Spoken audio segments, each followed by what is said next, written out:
Hello friends, welcome to vigour transforming lives. मैं हूं टिम्सी बेक्टर, आपकी न्यूट्रिशनिस्ट और फिटनेस ट्रेनर।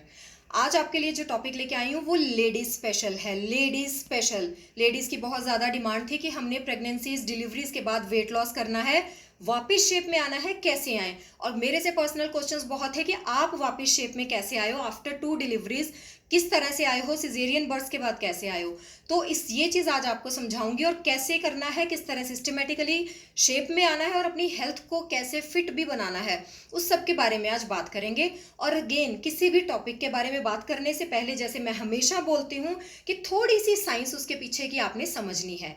तो जब भी हम प्रेगनेंसीज की बात करते हैं, हम वेट लॉस आफ्टर डिलीवरी की बात करते हैं, तो पता क्या होना चाहिए कि वो वेट किस चीज का है आपके अंदर जिसको आपने लूज करना है। आपने जो गेन किया है वो आपने किस तरह से गेन किया है ताकि आप उसी तरीके से उसको लूज कर सको।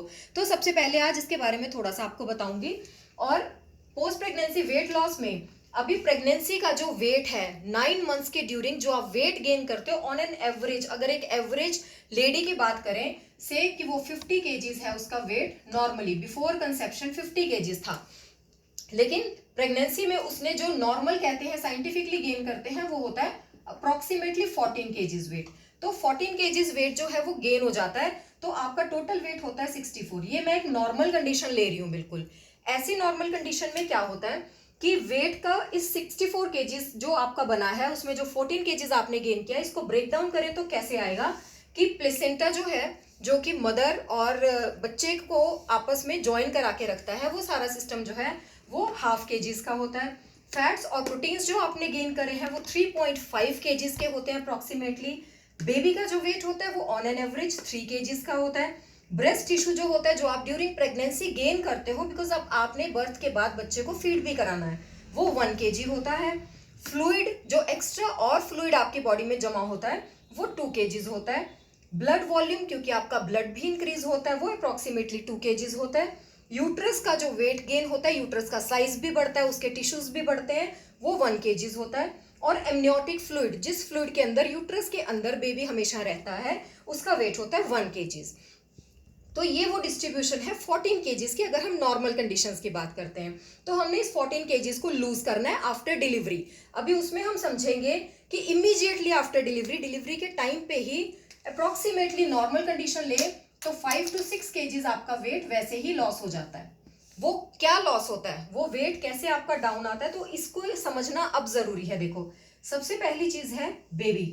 बेबी का वेट था 3 केजीज, बेबी बाहर आ गया है तो ये 3 केजीज बॉडी से आउट हो गया है। बेबी के साथ साथ ये प्लेसेंटा पूरा का पूरा बाहर आता है, तो 0.5 जो केजीज है वो ये वेट आपका लूज हो गया। 3.0 यहाँ हुआ था, 0.5 ये हो गया। उसके अलावा आप यहाँ से क्या लूज करते हो, यूट्रस का थोड़ा सा जो साइज है वो डिक्रीज होता है, थोड़े टिश्यूज लॉस होते हैं। तो मान लो 0.5 केजीज ये लॉस हुआ है, थोड़ा बहुत फ्लूइड लॉस होता है और एमनियोटिक फ्लूइड लूज हो जाता है। 1.0 एमनियोटिक फ्लूइड गया, 0.5 एक्स्ट्रा टिश्यूज लॉस हो गए, एक्स्ट्रा फ्लूइड लॉस हो गया। तो ऑन एन एवरेज करके यहाँ पे 5.5 या 6 केजीज आपका वेट इमीडिएटली आफ्टर डिलीवरी चला जाता है। बचा क्या आपके पास, ये लॉस करने के बाद अप्रोक्सीमेटली 9 केजीज आपके पास बच गया। ये मैं एवरेज बात कर रही हूँ। कई लोग पहले से ओवरवेट होते हैं, कई लोगों का खाना पीना लाइफस्टाइल ड्यूरिंग प्रेगनेंसी ऐसा हो जाता है कि वो बहुत ज्यादा वेट गेन कर लेते हैं। बेबी का वेट ऑन एन एवरेज इतना ही रहता है, लेकिन बाकी जो आप गेन कर रहे हो उसमें सबसे ज्यादा आप फैट्स में गेन करते हो, ब्रेस्ट टिश्यू में गेन करते हो, आप फ्लूइड गेन करते हो। तो ये चीजें आप बहुत ज्यादा कई बार गेन कर जाते हो, तो 14 से 24 केजीज भी हो सकता है आपका जो वेट गेन है। तो इस कंडीशन को समझते हुए अब हम देखेंगे कि हमने लूज कैसे करना है।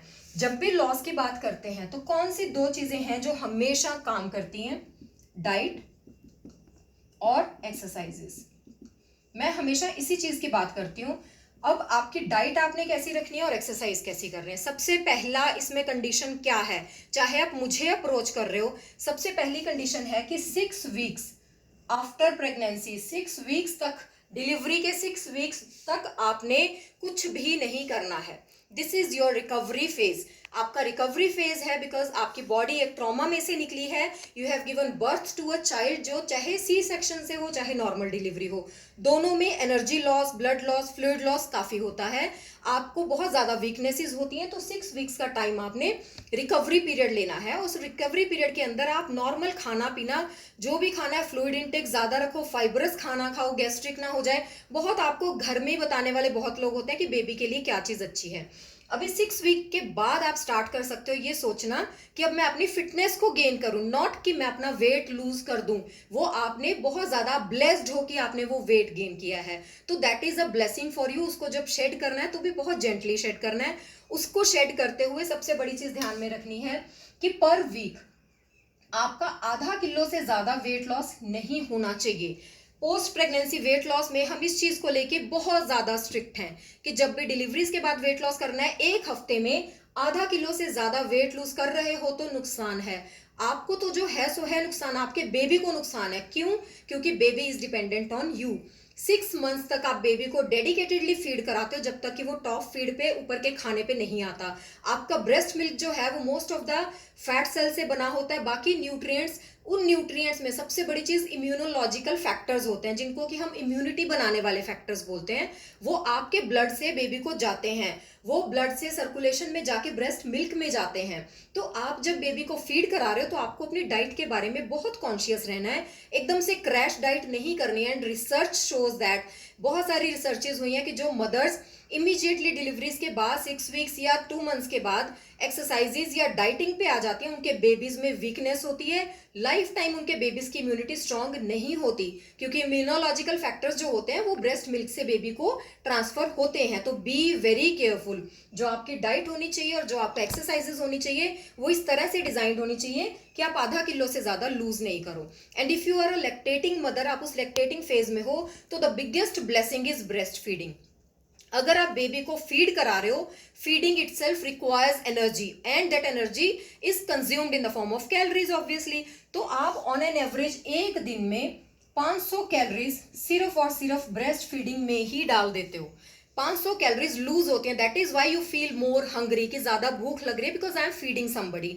तो ये भूख लगनी जायज है। आपको कैलोरीज जो है वो अपनी 2000 से कम का इंटेक नहीं रखना है, क्योंकि 500 आप वैसे ही लूज करते हो। ये स्टेट्स ध्यान में रखते हुए आपने अपनी डाइट और एक्सरसाइजेस डिजाइन करनी है।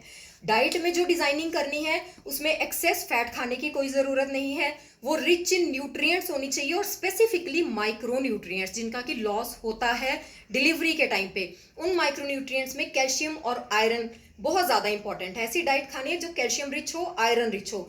फाइबरस डाइट खानी है, बिकॉज वीकनेस की वजह से आपके अंदर फ्लूइड का भी जो है वो मात्रा कम होती है, तो आपको हाइड्रेशन प्रॉपर रखनी है, फाइबरस चीजें खानी है, ताकि आपको कॉन्स्टिपेशन जैसी प्रॉब्लम ना हो। डाइट में ये चीजें ध्यान रख के अगर हम एक्सरसाइजेस की बात साथ साथ करते हैं, तो एक और रिसर्चेस जो मैं अभी रिसेंट रिसर्च पढ़ रही थी, बहुत ज्यादा इस चीज को लेके जैसे बोलते हैं कि कॉन्ट्राडिक्शंस थी।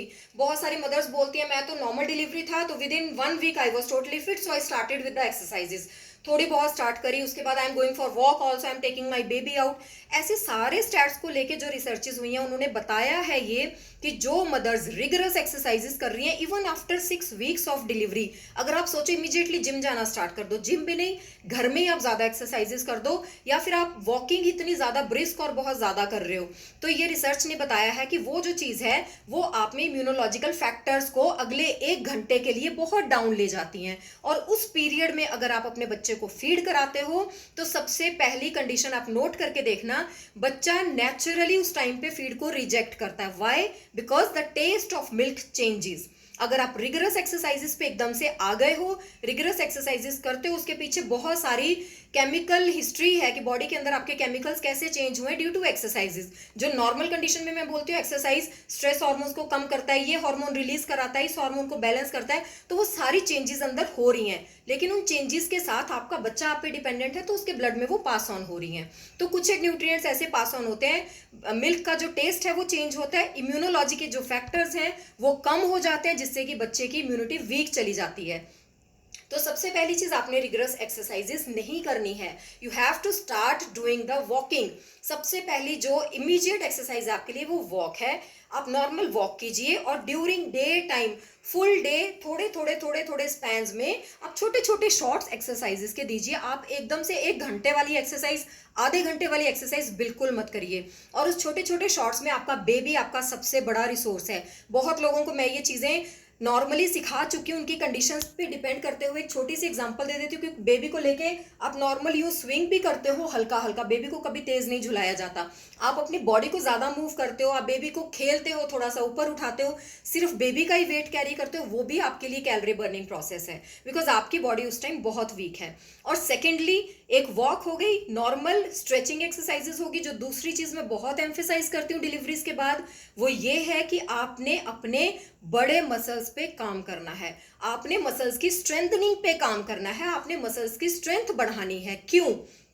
क्योंकि ड्यूरिंग डिलीवरी, ड्यूरिंग प्रेगनेंसी, पूरी प्रेगनेंसी आप 9 मंथ्स तक सोचो कि आप कोई रिग्रेस काम नहीं कर पाए because of the baby inside you, and during delivery भी आपका बहुत ज्यादा एनर्जी लॉस, मसल लॉस हुआ है। उसके इमीडिएटली बाद अगर आप सोचोगे मुझे बस ये वेट शेड करना है और आप इमीडिएट एक्सरसाइजेस करोगे, तो होगा क्या, आपको इंजरी के चांसेस हैं। डिलीवरीज में ऐसा कहीं रिसर्च नहीं बताती कि डिलीवरीज का जो कॉन्सिक्वेंस है वो बैक पेन है। चाहे वो सी सेक्शन है, कि सी सेक्शन हुआ है तो मेरा तो टमी बल्ज रहेगा ही रहेगा, सी सेक्शन हुआ है तो मेरी बैक में, मेरी स्पाइन में तो पेन होनी ही होनी है क्योंकि स्पाइनल एनेस्थीसिया दिया है। ऐसी कोई रिसर्चेज नहीं है, ये सब चीजें टेम्परेरी होती हैं, जैसे कि चोट की पेन टेम्परेरी है। उसके बाद वो प्रॉपर उस टाइप, उस जगह के आपके अगर मसल्स को थोड़ा भी ट्रॉमा हुआ है, you have to train those muscles. आप उन मसल्स को टारगेट करके धीरे धीरे स्ट्रेचिंग देते हो, ट्रेन करते हो, जिससे कि उनकी कैपेबिलिटी, उनका पोटेंशियल एंड्योरेंस बढ़ती है, आपकी कार्डियोवेस्कुलर एंड्योरेंस बढ़ती है। तो आपने जब भी काम करना है एक्सरसाइजेस पे, तो स्ट्रेंथनिंग पे काम करना है, अपनी मसल की स्ट्रेंथ को बनाना है, और ये इश्यूज आपको लाइफ टाइम नहीं होंगे। अगर ये चीजें आपको फेक लग रही है, you can see me, I have got 2 caesarean sections, और मुझे ये सारी नॉलेज थी, इसलिए आई स्टार्टेड वेरी स्लो, कि स्लोली ग्रेजुअली धीरे धीरे करते करना है। I don't have any tummy bulge आज की डेट में, और मुझे ऐसी कोई इशू नहीं है कि मेरे सी सेक्शन हुए हैं दोनों तो मेरी स्पाइन में कोई प्रॉब्लम है या कुछ है। I am lifting the weights also, हर तरह की एक्सरसाइजेस कर रही हूँ। तो ये सब मिथ्स हैं कि आप नहीं कर सकते। आप अभी भी लेट नहीं हो, आपकी अभी डिलीवरी हुई है, तो you can plan out some things कि आपको आगे कैसे प्रोसीड करना है to lead a happy, healthy and fit life. अगर आपकी डिलीवरीज को बहुत टाइम हो गया, जैसे 5 साल 10 साल हो चुके हैं, even then it is never too late. आप बेबीज की मदर हो, आप बड़े बड़े बच्चों की मदर्स हो, तब भी आप एक वेट लॉस जर्नी अभी भी स्टार्ट कर सकते हो। लेकिन ये जो स्पेसिफिक मेरा आज का टॉपिक था, ये स्पेसिफिकली उन मदर्स के लिए था जिनकी डिलीवरी रिसेंटली हुई है। तो इसलिए अगर आप मुझे भी अप्रोच करते हो, don't ever approach me before 6 weeks of your delivery. 6 weeks के बाद आप अप्रोच करो, एंड टेक योर टाइम। जब आपने वेट लॉस करना है डिलीवरीज के बाद, तो जैसे कि मैंने बताया, फिर से रिपीट कर रही हूँ, 1 हफ्ते में आधा किलो ही लूज करना है। तो ऑन एन एवरेज आपको 6 या 8 मंथ से लेके 1 ईयर तक का टाइम लेके चलना है, ये पूरा एक्स्ट्रा बेबी वेट शेड करने के लिए। वो बेबी वेट आपने चाहे 14 केजीज गेन किया, चाहे 24 केजीज गेन किया है, उसको आपने जब लूज करना है तो 1 ईयर तक का टाइम लेके चलो, maximum limit. Otherwise on an average 8 to 9 months में, जैसे बोलते हैं, पुराने लोग बोलते थे कि 9 महीने में चढ़ा तो 9 महीने में उतरेगा, it has science behind it. तो on an average 8 to 9 months आपको लगते हैं वो सब शेड करने में। आई होप कि आपको थोड़ी सी इनसाइट, थोड़ी नॉलेज इस टॉपिक के बारे में जरूर मिली होगी। प्लीज लाइक, शेयर और comment, and share it with your friends and family so that they can also get benefit out of it. Thanks for watching.